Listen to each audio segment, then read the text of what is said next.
అరుదుగా ఉండే బంధం వీరిది.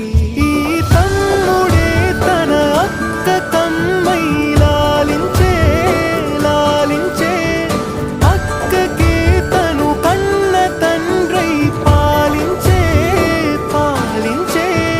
కాలమాగి చూసిన అనుబంధమే ఇదిలే, వయసు మీరిన పాసమే ఒక కావ్యమైనదిలే.